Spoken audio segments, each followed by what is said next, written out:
Welcome to whistle.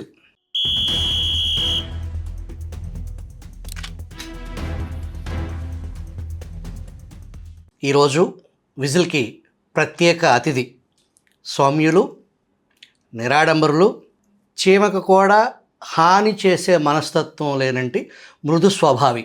కానీ గడచిన 5 ఏళ్ల జగన్మోహన్ రెడ్డి పాలనలో ఏకంగా ఆయన్ని ఒక హత్య కేసులో ఇరికించి జైలుకు పంపించిన పరిస్థితి. ప్రస్తుతం మచిలీపట్నం నుంచి శాసనసభ్యులుగా, రాష్ట్ర మంత్రివర్యులుగా 2 శాఖలు, ఒకటి అబ్కారీ శాఖ, 2 మైనింగ్ శాఖ, 2 అతి ముఖ్యమైన మైనింగ్ అండ్ ఎక్సైజ్ నిర్వహిస్తున్నటువంటి మినిస్టర్ కొల్లు రవీంద్ర గారితో నేడు ముఖాముఖి. నమస్కారం అండి. నమస్కారం అండి. మీరు ఫస్ట్ టైం గెలిచినప్పుడు మంత్రి అయ్యారు, మధ్యలో పార్టీ ఓడిపోయింది, మీరు ఓడిపోయారు. మళ్ళీ అధికారంలోకి వచ్చిన పార్టీ, మీరు గెలిచారు. రెండోసారి మీకు మంత్రి, అది కూడా తీవ్రమైన ఆరోపణలు వచ్చే, దాంట్లో ఏమన్నా చేసినా చేయకపోయినా ఆరోపణలు వచ్చే 2 ప్రమాదకరమైన శాఖలు మైనింగ్, ఎక్సైజ్. ఆ 2 శాఖల్ని మీకు కేటాయించడంలో కీలకమైన అంశం ఏంటంటారు? ఎందుకు మీ అధినేత ఆ నిర్ణయం తీసుకున్నారనుకోవచ్చు? 2014-19లో గౌరవ ముఖ్యమంత్రి గారు ఇచ్చినటువంటి బాధ్యతల్ని ఆ రోజు మంత్రిగా, ఎందుకంటే గతంలో కూడా మావయ్య గారు మంత్రిగా పనిచేశారు 99-2004. ఆయనకున్నటువంటి అనుభవం, ఆయనతో పాటు మేము చూసినటువంటి పార్టీలో పుట్టుకతోనే పార్టీ నుంచి స్టార్ట్ అయ్యాం కాబట్టి పార్టీలో మమేకం అవటం, అట్లాగే 14-19లో కూడా కేడర్తో ఎక్కువగా ఉండడానికి నేను ఇష్టపడేవాడిని. వాళ్ళని రెగ్యులర్గా కలుసుకోవడం కానీ ఏదైనా కానీ. అట్లాగే అపోజిషన్లో ఉన్నప్పుడు కూడా మరి నిరంతరం పోరాటం చేసాం, జైలుకి వెళ్ళాం. అలాగే బాబు గారు కూడా అతి కీలకమైనటువంటి బలహీన వర్గాల్ని పార్టీకి చేరువుగా తీసుకొచ్చే దానికోసం ఆ విభాగాన్ని అప్పచెప్పడం. దానివల్ల రాష్ట్ర వ్యాప్తంగా కూడా పార్టీ సఫరర్స్ తెలుసు, ఎవరు ఇబ్బందులు పడ్డారో తెలుసు. దీని మీద నేను ఎమ్మెల్యే గెలిచిన తర్వాత, ఎందుకంటే ముఖ్యంగా మైనింగ్లో, లిక్కర్లో ఎక్కువగా పార్టీ నాయకులను, కార్యకర్తలు నష్టపరిచారు. ప్లస్ అది కొద్దిగా కీలకమైనటువంటి ఇబ్బందికరమైనటువంటి పరిస్థితులను గతంలో క్రియేట్ చేశారు. కాబట్టి దాన్ని సక్రమంగా నడిపించడం కోసం గత అనుభవాల్ని దృష్టిలో పెట్టుకుని బాబు గారు అవకాశం ఇచ్చారని చెప్పి నేను భావిస్తూ ఉన్నాను. అదే రకంగా పార్టీకి కానీ ప్రభుత్వానికి కానీ మరి ఎక్కడా కూడా ఇబ్బంది రాకుండా నడుచుకునే విధంగా సాయశక్తిలో నా వంతు నేను ప్రయత్నం చేస్తాను. మీ ప్రత్యర్థి గతంలో మాజీ మంత్రిగా పనిచేశారు. ఆయన మార్కు అనేది చెరిపేసి మీరు మంత్రిగా మచిలీపట్నానికి చేసే అభివృద్ధి ఏ రకంగా ముందుకెళ్తున్నారు? అంటే గత 2014-19లో కూడా మేము కాన్స్టిట్యున్సీలో దగ్గర 2,000 కోట్ల రూపాయల నిధులు తీసుకొచ్చి, ఆ రోజు ప్రధానంగా ఉన్నటువంటి మంచినీళ్ళ సమస్య కానీ, డ్రైనేజ్ సమస్య కానీ, ఇళ్ల స్థలాల సమస్య కానీ, ఇవన్నీ కూడా మ్యాక్సిమం అక్కడ అభివృద్ధి కార్యక్రమాలు చేసాం. 2019 ఎలక్షన్స్లో కేవలం తక్కువ ఓట్లతోనే ఓడిపోవడం జరిగింది. కొంత జనసేన అక్కడ ఆ రోజున విడిగా పోటీ చేయటం, ఈ కారణాల చేత కేవలం 5,000 ఓట్లతో ఆ రోజు ఓడిపోయాము. పేరు నాని గారు గతంలో కూడా చూసాం, ఆయన ఎప్పుడు గెలిచినా ప్రజారాజ్యం ఉన్నప్పుడు గెలిచాడు, జనసేన అప్పుడు 2 సార్లు గెలిచారు. ఇదొకసారి గెలిచారు. ఆయన నియోజకవర్గానికి చేసింది ఏమీ లేదు. గతంలో బందరపోటు మాకు అక్కర్లేదని చెప్పి సంతకాలు పెట్టిన వ్యక్తి అతనే. బందరపోటు రాకపోతే రాజకీయ సన్యాసం చేస్తానని చెప్పి 2014 ఎన్నికలకు వెళ్ళాడు. మరి 19 తర్వాత బందరపోటుకి ఆయన ఏం చేయలే. 5 ఏళ్ల పాటు ఎలక్షన్స్ ముందు తీసుకొచ్చి జగన్మోహన్ రెడ్డితో రాయిపించాడు తప్ప ఏమీ చేయలే. ఇవాళ మళ్ళీ ఆ పోటుని మళ్ళీ ఈ ఇయర్లోనే, ఎందుకంటే 2026 డిసెంబర్ 15న మేము ఉద్యమాన్ని స్టార్ట్ చేసాం. ఆ రోజుకి బందరపోటుని మళ్ళీ ఆపరేషన్లో తీసుకురావాలి. 20 సంవత్సరాలు అవుతుంది. 20 సంవత్సరాలు ఆపరేషన్ తీసుకురావడానికి వేగవంతంగా పనులు చేపిస్తున్నాం. కాబట్టి బందరపోర్టు వెళ్తూ దాంతోపాటు అనుబంధ విభాగాలను కూడా తీసుకురావడానికి ప్రయత్నం చేస్తున్నాం. షిప్పింగ్ ఒక కంపెనీ వాళ్ళు వస్తున్నారు, అలాగే కొన్ని పరిశ్రమలు తీసుకురావడానికి కూడా మనం ప్రయత్నం చేస్తున్నాం. ఎంప్లాయ్మెంట్ క్రియేట్ చేయాలి. తీర ప్రాంతంలో ముఖ్యంగా ఆక్వా లేదంటే మాకు గోల్డ్ కవరింగ్ వ్యవసాయం, అంతకంటే వేరే వాళ్ళు దానికి మారుస్తూ మా వాళ్ళు చదువుకున్న బయటకు వెళ్ళి ఉద్యోగాలు కలిసి వాళ్ళందరూ కూడా అక్కడ ఎంప్లాయ్మెంట్ క్రియేట్ చేయడానికి కొంత నా డిపార్ట్మెంట్కి సంబంధించి కొంత అక్కడ ఇండస్ట్రీస్ ఎస్టాబ్లిష్మెంట్కి, అలాగే ఇతర పోర్టుకి ఆధారంగా వచ్చేటువంటి పరిశ్రమలు ఏర్పాటు చేయడానికి కొంత ల్యాండ్ కూడా ఐడెంటిఫై చేసాం. దాని మీద దృష్టి పెడుతున్నాం. అలాగే ఇంకొకటి కోస్టల్గా ఒక రహదారికి కూడా ప్లాన్ చేస్తాం. 216 ఏదైతే రహదారి ఉందో, గతంలో చంద్రబాబు నాయుడు గారు ముఖ్యమంత్రిగా ఉన్నప్పుడు దాన్ని డైవర్ట్ చేస్తే మళ్ళీ ముఖ్యమంత్రిగా చంద్రబాబు నాయుడు గారు మాకు ఆ పోరాటాల మీద దాన్ని మాకు ఇచ్చారు. ఇవాళ దాన్ని రీప్లేస్ చేయడానికి అంటే తీర ప్రాంతం అంటే ఈ రోడ్డు అలాగే ఉంటుంది, ఇంకో రోడ్డుని కూడా చేసి అటు Machilipatnam port, Nizampatnam port, Narasapuram port, అంటే రేపు పొద్దున్న నిజాంపట్నం కూడా అయ్యేదానికి అవకాశం ఉంది, నరసాపురం కూడా అయ్యేదానికి అవకాశం. కాబట్టి ఈ 3 పోర్టులని కలుపుతూ ఇండస్ట్రియల్ ఏరియా 2-3 ఏరియాలు మనం కలిపి రేపు ఆ ఎన్హెచ్ ఆ తీర ప్రాంతాన్ని ముఖ చిత్రాన్ని మార్చేస్తుంది. అలా 2-3 రకాలుగా మేము ప్లాన్ చేస్తున్నాం. అటు పారిశ్రామికంగా, ఇటు ఓడపరంగా, రోడ్ కనెక్టివిటీస్ కానీ ఇవన్నీ కూడా ప్లాన్ చేస్తున్నాం. గతంలో వైసీపీలో మీ మీద హత్య నేరం కింద మిమ్మల్ని జైలుకు పంపించారు. చిన్న పిల్లగాడిని బందర్లో అడిగినా అది దాంట్లో మీకు సంబంధం లేదనేది సమాజం, అది పూర్తిగా అనైతికంగా తప్పుడు అభియోగం అనేది జనరల్గా సాధారణ పార్టీలతో పక్కన పెడితే ప్రజలు కూడా భావించే పరిస్థితి. కానీ అంత తెగింపు ఏంటి, అసలు ఆ స్టోరీ ఏంటి? అంటే వాంటెడ్గా వాళ్ళు ఎవరైతే తెలుగుదేశం పార్టీలో యాక్టివ్గా ఉంటున్నారో 2009 నుంచి చాలామంది అతని మీద అసంతృప్తితో వాళ్ళ పార్టీలో పనిచేస్తున్న కూడా మా పార్టీకి వచ్చి వర్క్ చేశారు. ఆ రోజు నేను ఫస్ట్ టైం ఎమ్మెల్యేగా పోటీ చేశాను 2009లో. ఇళ్ల మీదకి వెళ్ళి దాడులు చేసి, ఇళ్ల మీద పడి కొట్టేసి, వాళ్ళ మీద హత్యా ప్రయత్నాలు చేసిన ఒక్క కేసు కట్ల. ఇంకా వాళ్ళందరూ మా పార్టీలోనే ఉంటూ నేను వాళ్ళందరూ కూడా కంట్రోల్ చేస్తూ ఎక్కడ గొడవలకి లేకుండా చేశాం. 2014 ఎన్నికల ముందు కొంతమందిని భయపెట్టడం కోసం వీళ్ళు 2013లో ఎవరైతే మొక్క భాస్కర్రావు అనే అతను ఉన్నాడో వాళ్ళు ఒక చిన్ని అనే వాళ్ళ కుటుంబ సభ్యుడిని హత్య చేశారు. హత్య చేస్తే అది కేసు లేకుండా చేయడానికి అతన్ని ఇంటికి తీసుకెళ్ళి కేక్ కటింగ్ ఆ టైంలోనే మర్డర్ జరిగింది. మొక్క భాస్కర్రావుని పేరు నాని వాళ్ళ ఇంట్లో అడ్డం పెట్టుకుని అది అంటే ఎల్పి క్రియేట్ చేయడం కోసం ఇంట్లో కేక్ కట్ చేసే టైంలో ఇక్కడ అతన్ని హత్య చేశారు. అది నమ్మలేకపోయారు చాలామంది. హత్య చేసి ఆ కేసులో ఉన్నటువంటి వ్యక్తుల మీద వీళ్ళ ఇళ్ళ మీద దాడులు చేయించి రకరకాలుగా ఇబ్బందులు పెట్టారు. నేను 2014లో వాళ్ళకు చెప్పడం జరిగింది, మీరెవరూ గొడవలకు వెళ్ళొద్దు అని చెప్పి ఎవరైతే హత్య కావించబడ్డాడో వాళ్ళ భార్యనే కౌన్సిలర్గా నుంచోబెట్టి కౌన్సిలర్గా గెలిపించాను. వాళ్ళకి 5 సంవత్సరాలు నేను మంత్రిగా 2014 నుంచి 19 వరకు పనిచేశాను. ఏ రోజు గొడవలు ఆ ఏరియాలో ఎక్కడ గొడవలు జరిగిన వాళ్ళు. కానీ 19లో వీళ్ళు అధికారంలోకి వచ్చాక వాళ్ళ మీద ఎదురుదాడి చేసి ఇంకా వాళ్ళని ప్రాణభయం కల్పించిన పరిస్థితుల్లో వాళ్ళు మళ్ళీ తిరగబడి చేశారు, హత్య చేశారు. అది నా మీద వేయటం కోసం అక్కడ కుట్ర పన్ని నేను ఫోన్ కాల్ మాట్లాడి వాళ్ళని ఏదో చేయించినట్టుగా మొత్తం ఒక సృష్టించి అది నా మీద కేసు కట్టడం జరిగింది. కేవలం ఎందుకంటే వాళ్ళ ఉనికిని కాపాడుకోవడం కోసం ఇలాంటివి వెనక నుండి దొంగ ప్రయత్నాలు చేసే వ్యక్తి పేరు నాని గారు. కులాల మధ్యన చిచ్చు పెడతాడు, మతాల మధ్యన అక్కడ చిచ్చు పెడతాడు. మొన్న చూసాం బాలశౌరి గారు, ఆయన ఎంపీగా ఉంటే ఎంపీ కాన్స్టిట్యున్సీలో ఆయన ఒక మసీదుకి వెళ్తే అక్కడ తిరగబడి గొడవలు చేయించాడు. అలాంటి దుర్మార్గమైన ఆలోచన వ్యక్తి. అందుకనే ఉద్దేశపూర్వకంగా నన్ను రాజకీయంగా అతనికి ఇబ్బంది కలిగిస్తానని చెప్పి నన్ను అణిచేయాలనే ఉద్దేశంతో అక్కడ స్థానికంగా అక్కడ జగన్మోహన్ రెడ్డి గారు బలహీన వర్గాల నాయకత్వాన్ని అణగదొక్కాలని పన్నిన కుట్రగా నన్ను హత్య కేసులో పెట్టి అరెస్ట్ చేయడం జరిగింది. ఆ కష్టకాలంలో మీరు వ్యక్తిగతంగా ఎలాంటి ఒత్తిడికి లోనయ్యారు? అంటే చాలా బాధ అనిపించింది. ఎందుకంటే ఒక మంచి ఉద్దేశంతో మేము రాజకీయాల్లోకి వచ్చాను. ఫస్ట్ టైం 2006లో అంటే 2000 మావయ్య గారు ఎమ్మెల్యేగా పనిచేశారు, మంత్రిగా పనిచేశారు. కానీ నేను బ్యాక్గ్రౌండ్ నుండి ఆయనకు సపోర్ట్గా ఉండేవాడు.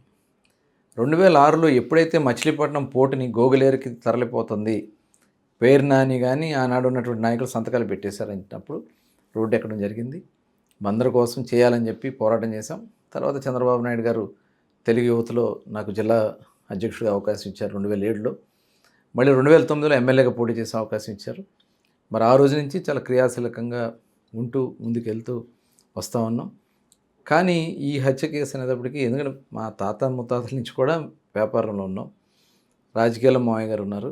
కానీ ఎక్కడ ఎటువంటి గొడవలకి వెళ్ళాలి, ఎటువంటి చిన్న కేసులు కూడా మా మీద లేవు. మా ఆస్తులు కొంతమంది చేసినా కోర్టులో ఫైట్ చేసాను తప్ప వ్యక్తిగతంగా ఎవరి మీదకి వెళ్ళాలి. కానీ నా మీద ఒక హత్య కేసు పెట్టారనేటప్పటికీ కొద్దిగా బాధ అనిపించింది.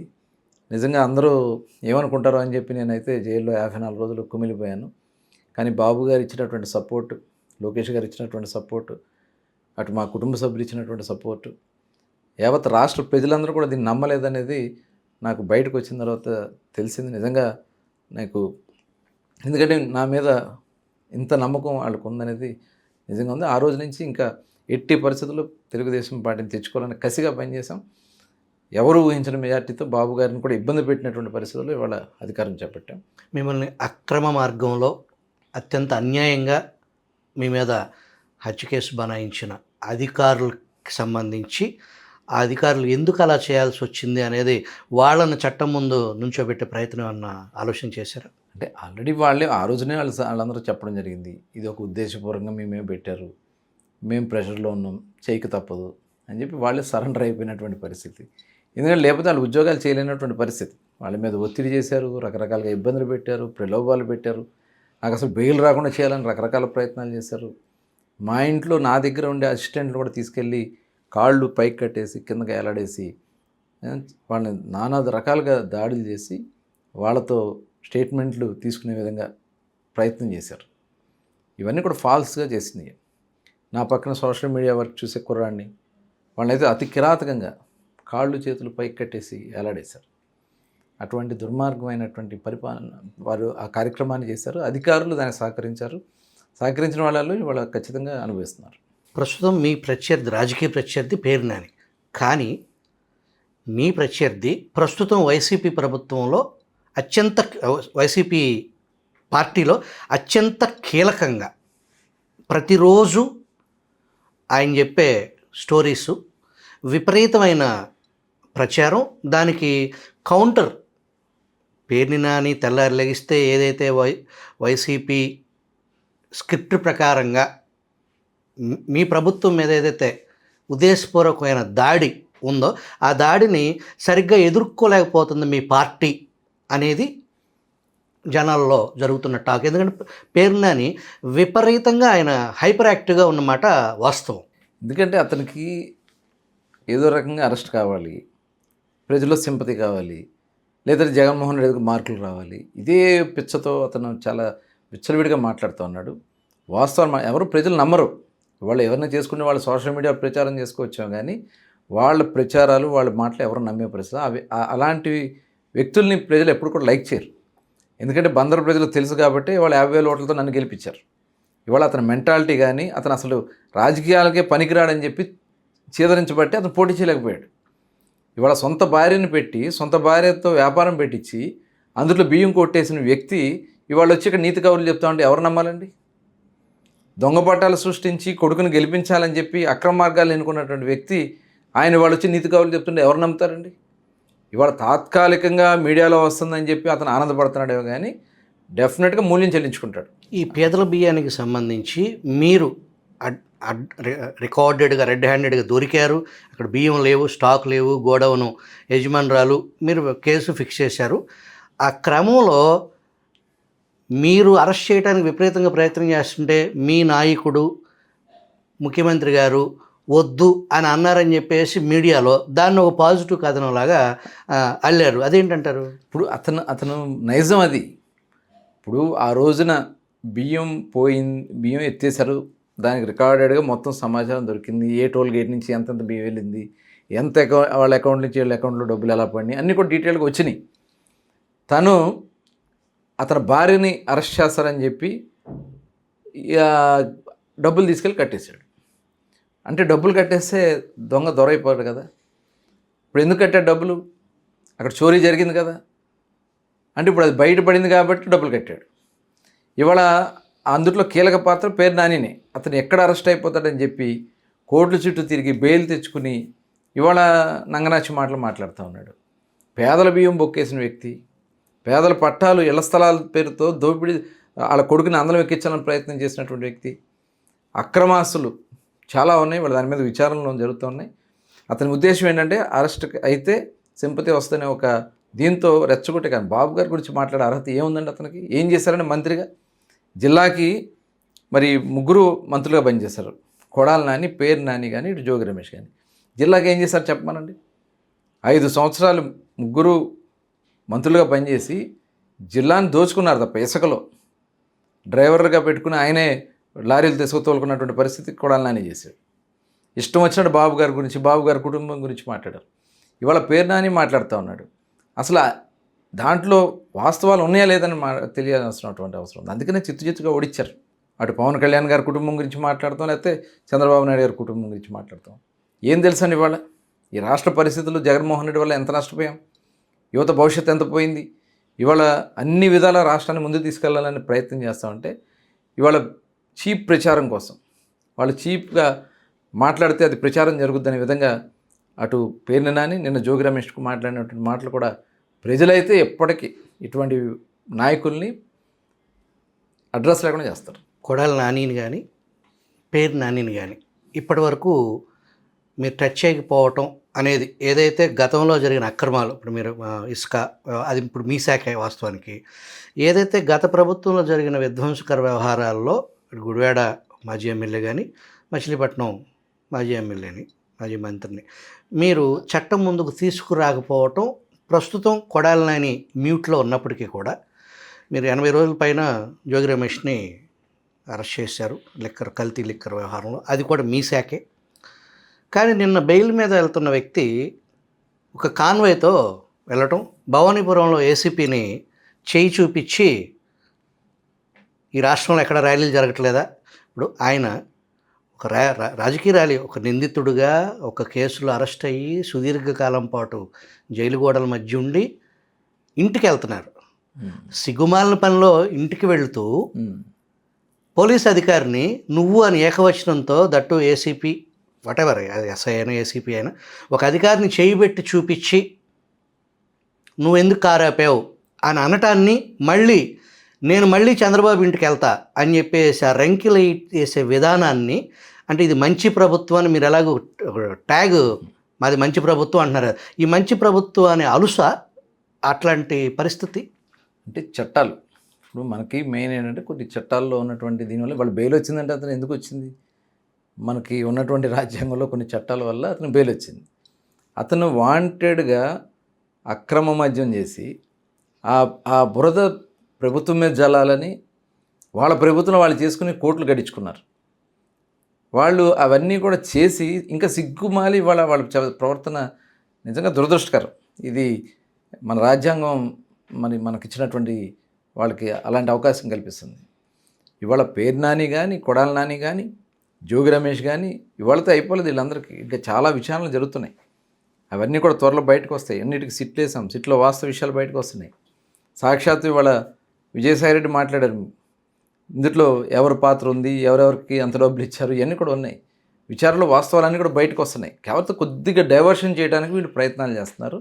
ఎన్ని ప్రయత్నాలు చేసినా చట్టం ముందు ఎప్పటికైనా చూసాం కదా, గాలి జనార్దన్ రెడ్డి గారు కొంతకాలం బెయిల్ మీద ఉంటారు, కానీ న్యాయం ఎప్పటికీ నిలబడుతుంది. ఖచ్చితంగా వీళ్ళందరూ కూడా శిక్షించబడతారు, దాంట్లో ఎటువంటి అనుమానం లేదు. ఇవాళ పేరు నాని ఇష్టం వచ్చినట్టు మాట్లాడుతూ ఉన్నాడు, దానికి తగిన విధంగా మూల్యం చెల్లించుకుంటారు. మీరు నిర్వహించే అతి ముఖ్యమైన 2 శాఖల్లో ఒక శాఖ మైనింగ్. ఈ మైనింగ్కి సంబంధించి గతంలో ఏదైతే వైసీపీ పాలనలో ఈ సేనరేజ్ వసూలు చేయడానికి ఒక ప్రైవేట్ కంపెనీకి లైసెన్స్ అప్పచెప్పారో, వాళ్లే మళ్ళీ మీ ప్రభుత్వంలో కూడా మీరు లైసెన్స్ మంజూరు చేశారనే ఆరోపణ. అట్లాంటి పరిస్థితి ఎందుకు వచ్చిందంటారు? అంటే వాళ్ళకి గతంలో వాళ్ళు విచ్చలవిడిగా చేసుకే పరిస్థితి చేశారు. అది కొంతకాలం మనం కొనసాగించాల్సినటువంటి పరిస్థితి ఉన్నటువంటి అగ్రిమెంట్ల వల్ల కానీ ఏదైనా కొంతకాలం కొనసాగించాం. ఇప్పుడు దాంట్లో చాలా సడలింపులు చేసి కొన్ని ప్రత్యేక నిబంధనలు పెట్టి ఇవాళ, ఎందుకంటే ఎక్కడా కూడా లీకేజెస్ ఉండకూడదు, ఇల్లీగల్ మైనింగ్ జరగకూడదు, మనకున్నటువంటి డిపార్ట్మెంట్లో ఉన్నటువంటి క్యాడర్ స్ట్రెంత్ సరిపోయినటువంటి పరిస్థితుల్లో కొంత ఈ రాయల్టీ కలెక్షన్ కానీ కొంత మనకు రావాల్సినటువంటి ప్రభుత్వానికి రావాల్సినటువంటి రాయితీలు ఏదైతే ఉన్నాయో అవి రావడం కోసం మాత్రమే వాళ్ళు వర్క్ చేయడం జరుగుతుంది. అంతే తప్ప వీళ్ళు అక్రమంగా ఏదైనా చేయడానికి మటుకు ఎట్టి పరిస్థితుల్లో దీంట్లో అవకాశం ఉండదు. అందుకని వాళ్ళకి అన్నీ ఆన్లైన్లోనే వాళ్ళకి పర్మిట్స్ ఇస్తాం. ఆన్లైన్ పర్మిట్స్నే జస్ట్ వాళ్ళు అలౌ చేస్తారు. ఆన్లైన్ లేనాటిని వాళ్ళు డిపార్ట్మెంట్ తెలియజేయడం కోసం మాత్రమే వాళ్ళు వర్క్ చేయడం జరుగుతుంది. ఇవాళ మైనింగ్ని 5 సంవత్సరాలు ఇసుకలో చూసాం విచ్చలవిడిగా. ఇవాళ రేట్లు చూడండి, గతంలో విశాఖపట్నంలో ఇక్కడ కానీ దగ్గర 1000 రూపాయల డిఫరెన్స్ వస్తుంది టన్నుకి.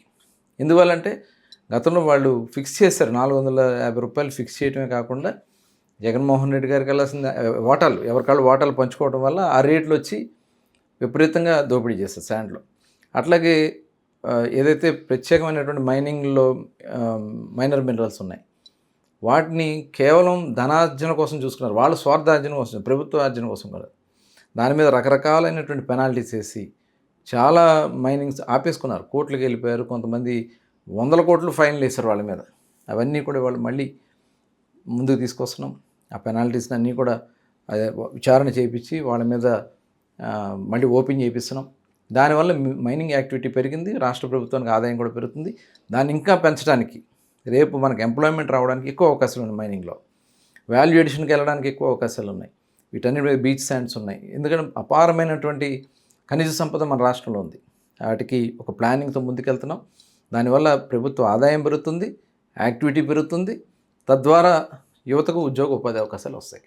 మద్యం అమ్మకాల ద్వారా ఆదాయం ఒకవైపు, ప్రజల ఆరోగ్యం ఇంకొక వైపు, ఈ రెండింటిని సమతుల్యం ఎలా చేస్తారు మీరు? ఎందుకంటే లాస్ట్ గవర్నమెంట్లో వాళ్ళు కొన్ని బ్రాండ్లు మాత్రమే వాళ్ళు సొంతంగా కంపెనీలు పెట్టుకోవడం, ఆ బ్రాండ్లు మాత్రమే అందులో అన్ని గవర్నమెంట్ షాపులు చేశారు.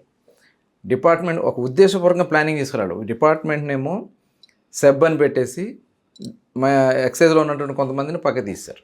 ఎక్సైజ్ శాఖ నిర్వీర్యం చేశారు. తద్వారా ఏం చేశారంటే షాపులు పెట్టి గవర్నమెంట్ షాప్స్ అని పెట్టి వాళ్ళ అనుయాయులకు అప్పచెప్పుకున్నారు. రెంట్లు, షాపులు అన్నీ వాళ్ళే వైసీపీ కార్యకర్తలకు ఇచ్చుకున్నారు. దాంట్లో పనిచేసే వర్కర్స్ని కూడా వాళ్ళని పెట్టుకున్నారు. బ్రాండ్లన్నీ కూడా అవైలబుల్ లేకుండా చేశారు. బీర్లు అనేది ఈ రాష్ట్రంలో మొత్తం క్లోజ్ చేశారు. సామాన్యుడికి పనికిరాని చెత్త బ్రాండ్లు ఇచ్చారు. దానివల్ల ఆరోగ్యం పోయింది, ప్రభుత్వం ఆదాయం పోయింది. ఇల్సిట్ లిక్కర్ పక్క నుంచి బయట నుంచి వచ్చేసింది, కాపు సారా ఇలాంటివి బాగా వచ్చేసినాయి. పక్క రాష్ట్రాల నుంచి మన రాష్ట్రానికి మరి తెచ్చుకుని మన రాష్ట్ర ఆదాయం పోయింది, ఆరోగ్యాలు పోయినాయి జనాలు. ఆ రకంగా లాస్ట్ 5 years చేశారు. కానీ ఇప్పుడు మనం వచ్చిన వెంటనే కొత్త పాలసీ తీసుకున్నాం. దాని ద్వారా అన్ని షాప్స్ని ప్రైవేట్కి చేయించి ప్రభుత్వం నుంచి మాత్రమే వాటిలో అవైలబిలిటీ చేసాం. అలాగే ఇల్సిట్ లిక్కర్ మొత్తం కూడా కంట్రోల్ చేసాం. పక్క రాష్ట్రాలతో ఈక్వల్గా రేట్లు పెట్టాం. అలాగే తక్కువ క్వాలిటీతో కూడుకున్నటువంటి రీజనబుల్ ప్రైస్ 99 రూపాయలకి సామాన్య ప్రజలకు అందే విధంగా వాళ్ళకి కొంత చేసాం. దానివల్ల ఏమైందంటే బయట నుంచి ఏదైతే ఇంపోర్ట్ తగ్గిపోయింది, ఇల్సిట్ తగ్గిపోయింది, ప్రజలు కూడా ఆరోగ్యంగా ఉన్నారు, అన్ని బ్రాండ్స్ అవైలబుల్ ఉన్నాయి. దానివల్ల రాష్ట్ర ఆదాయం పెరిగింది, ప్రజలకు ఆరోగ్యం వచ్చింది. మీరు పాలసీ మార్చారు. జగన్మోహన్ రెడ్డి ఆ పాలసీని మార్చడమే వాళ్ళ చుట్టూ ఉన్న వ్యవహారం. దానికి ఇప్పుడు ఆ శాఖ మంత్రిగా మీరున్నారు. దాంట్లో ఏం జరుగుతుంది, ఆ లోతేంటి, ఎంతవరకు వెళ్ళింది అనేది మీకు పూర్తిగా అవగాహన ఉంది. అయితే మీ ప్రభుత్వం ఏదైతే ముఖ్యమంత్రి చంద్రబాబు గారికి అపారమైన అనుభవం ఉంది పాలనా పరంగా, మీరేం కొత్త కాదు పాలన. కానీ పాలసీ గవర్నమెంట్కి పెట్టుకున్నారు గతంలో వైసీపీ. మీరు ఏదైతే పాతది రాష్ట్రం ఉందో అంతకుముందు ఉమ్మడి రాష్ట్రంలో ఉన్న పాలసీ, పక్క రాష్ట్రాల్లో ఉన్న పాలసీలు మీరు చేశారు. కానీ హిస్టరీలో ఫస్ట్ టైము ఎవరైతే ఈ మద్యం వ్యాపారం ఎక్స్పర్ట్స్ ఉన్నారో, దాంట్లో పార్టిసిపేట్ చేసి ఉన్నారో, వాళ్ళు నష్టం వస్తుందని గగ్గోలు పెట్టే పరిస్థితి ఫస్ట్ టైం ఇన్ హిస్టరీ. ఏంటి ఆ పాలసీలో ఏం తేడా ఉంది? అంటే గత ప్రభుత్వంలో జగన్మోహన్ రెడ్డి రేట్లు విపరీతంగా పెంచడం కోసం, బయట నుంచి అప్పులు తెచ్చుకోవడం కోసం ఏఆర్ఐటీ అని చెప్పి అడిషనల్ రిటైల్ ఎక్సైజ్ ట్యాక్స్ అని పెట్టి అవన్నీ కూడా ఆ ట్యాక్సెస్ పెంచడం వల్ల ఏమైందంటే వీళ్ళకి మార్జిన్స్ తగ్గిపోయింది. మనం వచ్చిన తర్వాత మేము దగ్గర 15% తగ్గకుండా ఇవ్వాలని దాంట్లో తీసుకోవడం జరిగింది. కానీ అక్కడ క్యాలిక్యులేషన్లో కొద్దిగా డిఫరెన్స్ వచ్చింది. దాంట్లో స్టార్టింగ్లో కొంతమంది ఇబ్బంది పడ్డారు. దాన్ని గ్రాడ్యువల్గా మళ్ళీ పెంచుకుంటూ ఇప్పుడు 15% తీసుకొచ్చాం. ఫస్ట్ 4-5 months వాళ్ళు కొద్దిగా నష్టపోయిన దాన్ని వాళ్ళు రీసెంట్గా కూడా ఒక 1% పెంచడం జరిగింది. అలాగే బార్లకు కూడా ఏఆర్ఐటీని పూర్తిగా తొలగించడం జరిగింది. ఎందుకంటే ఈక్వల్ రేట్లు చేసాం. షాప్లో రేటుకిను బార్లో వాళ్ళకు వచ్చే ఎంఆర్పికి డిఫరెన్సెస్ ఉన్నాయి. ఏదైతే మనం ఇష్యూ ప్రైజెస్లో డిఫరెన్సెస్ ఉన్నాయి. ఇవాళ అది ఈక్వల్ చేసాం. ఏఆర్ఐటీని తొలగించాం. బార్లో ఏ రేట్ ఉంటుందో షాప్స్లో కూడా అదే రేట్ ఉంటుంది. దానివల్ల ఇప్పుడు మేము కూడా క్యాలిక్యులేట్ చేస్తున్నాం. భవిష్యత్తులో షాప్ తీసుకున్న వాడు నష్టపోకుండా ఉండడానికి, అలాగే విచ్చలవిడిగా వీళ్ళు అమ్మడానికి బెల్ట్ షాప్స్ కంట్రోల్ చేయాలి, ఎక్కడెక్కడ బెల్ట్ షాపులు లేకుండా చేయటం, అట్లాగే ఇల్సిట్ రాకుండా చేయాల్సినటువంటి బాధ్యత ఉంది. కాబట్టి మినిమం వాళ్ళకి ఇంత % వాళ్ళకి మిగిలే విధంగా, లాభాలు వచ్చే విధంగా చేయడానికి ఒక ప్లానింగ్ చేస్తున్నాం. రేపు మళ్ళీ అక్టోబర్కి వీళ్ళు పీరియడ్ అవుతుంది కాబట్టి అప్పుడు మళ్ళీ నెక్స్ట్ ముందు ఎలా వెళ్ళాలనేది అప్పుడు ప్లాన్ చేస్తాం. టీడీపీ రాష్ట్ర నూతన అధ్యక్షులుగా త్వరలో మార్పు ఉండబోతుంది. దాంట్లో ప్రధానంగా కొల్లు రవీంద్ర గారికి అవకాశం ఉండబోతుంది అనేది విస్తృత స్థాయిలో, పెద్ద స్థాయిలో ఒక చర్చ నడుస్తుంది. దాంట్లో ఎంతో కొంత నిజం ఉందంటారా? అది ఆ రకరకాలుగా డిస్కషన్ మీ దాకా వచ్చిందా? అంటే రకరకాలుగా రూమర్స్ జరుగుతూ ఉంటాయి, అవన్నీ ఉంటాయి. కానీ పార్టీ ఏది ఆదేశించినా చేయడానికి మేము సిద్ధంగా ఉన్నాం. తెలుగు యువత అధ్యక్షుడిగా పనిచేశాను. అట్లాగే బీసీ విభాగానికి రాష్ట్ర అధ్యక్షుడిగా పనిచేశాను. బాబు గారు ఏది చేయమంటే అది చేయడానికి మేము సిద్ధంగా ఉన్నాం. ఏకకాలంలో బిగ్ బాస్కి, చిన్న బాస్కి మనసులో స్థానం సంపాదించుకున్న అతి కొద్ది మందిలో ఇద్దరు టీంలో మీరు ఉండటానికి ఏంటి, మీ దగ్గర ఉన్న మంత్రం ఏంటి? పార్టీ కమిట్మెంట్, ఒక నమ్మకం, విశ్వాసం. పార్టీ అధికారంలో ఉంటే ఒకలాగా, అధికారం లేకపోతే ఒకలాగా కాకుండా పార్టీని నిలబెట్టడం కోసం అహర్నిశలు పనిచేయాలనే లక్ష్యంతో పనిచేసినటువంటి వాళ్ళు. అలాగే మా మామయ్య గారు కూడా మొట్టమొదటి నుంచి పార్టీకి అంకిత భావంతో పనిచేశారు. పదవులు ఉన్నా లేకపోయినా పార్టీ కోసమే అంకిత భావంతో పనిచేయటమే ఖచ్చితంగా వాళ్ళలో స్థానం ఉందని చెప్పి నేను నమ్ముతాను. చివరిగా ఏదైతే మిమ్మల్ని విమర్శించేవాళ్ళు లేదా మీ మీద నమ్మకం పెట్టుకున్న వాళ్ళకి మీరు చెప్పే ఒక్క ముక్కలో చెప్పగలిగే సందేశం ఏంటి? అదే అందరికీ చెప్పేది, మనం తెలుగు వాళ్ళం. తెలుగు వాళ్ళకి వాళ్ళ గుర్తింపు వచ్చిందంటే ఎన్టీ రామారావు గారు తెలుగుదేశం పార్టీ స్థాపించిన తర్వాత. అలాగే తెలుగు వారిలో ఒక ఆత్మవిశ్వాసం కల్పించింది చంద్రబాబు నాయుడు గారు. అలాగే తెలుగు వారి కోసం నిరంతరం శ్రమిస్తున్నటువంటి ఒక శ్రామికుడు నారా లోకేష్ గారు. ఈ నాయకత్వంలో పనిచేయడం మన అదృష్టం. అలాగే ఈ రాష్ట్రం అన్ని విధాలా కూడా ముందుకెళ్ళాలంటే ఖచ్చితంగా ఈ నాయకత్వాన్ని సపోర్ట్ చేయాల్సినటువంటి అవసరం ఉంది. ఎవరైతే అక్రమాలు, అన్యాయాలు చేసిన వ్యక్తుల్ని తరిమి కొట్టాల్సిన అవసరం ఉంది. దానికి ఎటువంటి స్వార్థాలు చూసుకోకుండా అందరం కలిసి ఈ రాష్ట్రాన్ని అభివృద్ధిలో తీసుకెళ్ళడానికి నడుం బిగించాలని కోరుతాను. మీరు ఈ రోజంతా చాలా బిజీగా ఉన్నారు, బయట కూడా ఒక 70-80 మంది వెయిట్ చేస్తున్నారు, అయినా కూడా విజిల్ ప్రేక్షకుల కోసం ఇంత విలువైన సమయాన్ని విజిల్ కోసం మీరు కేటాయించినందుకు మీకు హృదయపూర్వక ధన్యవాదాలు. Thank you very much. Thank you అండి. విజిల్ ప్రేక్షకులకి ప్రత్యేకంగా అభినందనలు, ధన్యవాదాలు.